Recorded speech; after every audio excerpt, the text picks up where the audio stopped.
আরজিকর কাণ্ডে এবার চিকিৎসককে জিজ্ঞাসাবাদ করছে সিবিআই। কি কারণে আপনাদের জানিয়ে রাখি, যেদিন প্রথম অর্থাৎ সেমিনার রুমে প্রথম অভয়া মৃতদেহ যিনি দেখেছিলেন সেই চিকিৎসক সুমিত রায় তপাদারকে জিজ্ঞাসাবাদ করছে সিবিআই।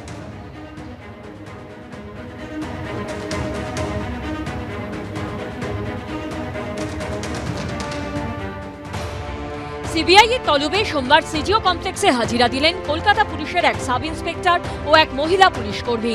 তাদের জিজ্ঞাসাবাদ করেন তদন্তকারীরা।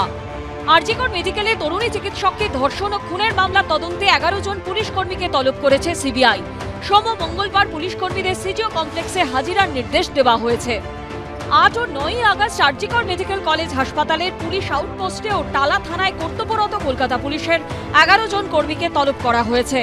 ঘটনার রাতে কর্তব্যরত পুলিশ কর্মীরা কোনো রকম সন্দেহজনক কিছু দেখেছিলেন কিনা, রাতে হাসপাতালের ভেতর কোনো বহিরাগত ঢুকেছিল, কিভাবে প্রথমে ঘটনার খবর পান পুলিশ কর্মীরা, প্রথমে কি দেখেন, সেই সময় কারা উপস্থিত ছিল হাসপাতালের মধ্যে, এরকম একাধিক প্রশ্নের উত্তর জানতে চায় সিবিআই।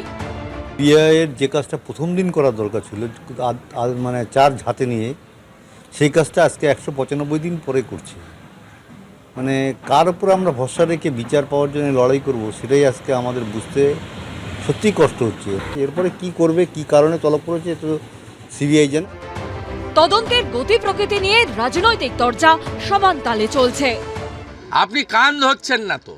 এই 10-12টা পুলিশকে ডেকেছেন, এরা কি বলবে আমি জানি না।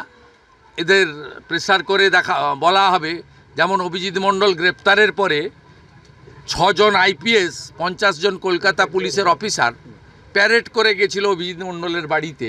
তার স্ত্রী এবং পরিবারকে বলে এসেছিল, মুখ খুলবে না, আমাদের সঙ্গে মা মমতা আছে, চিন্তার কোনো কারণ নেই, সব অস্বীকার করো।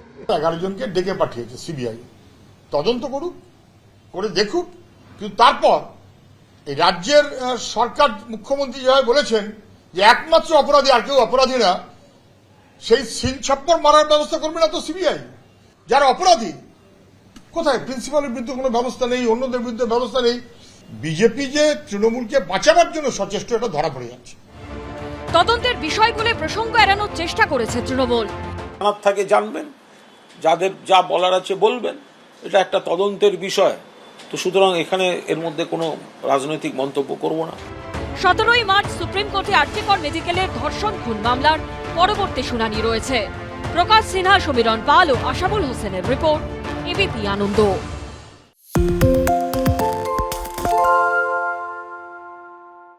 শুনতে পাচ্ছি না, বল না।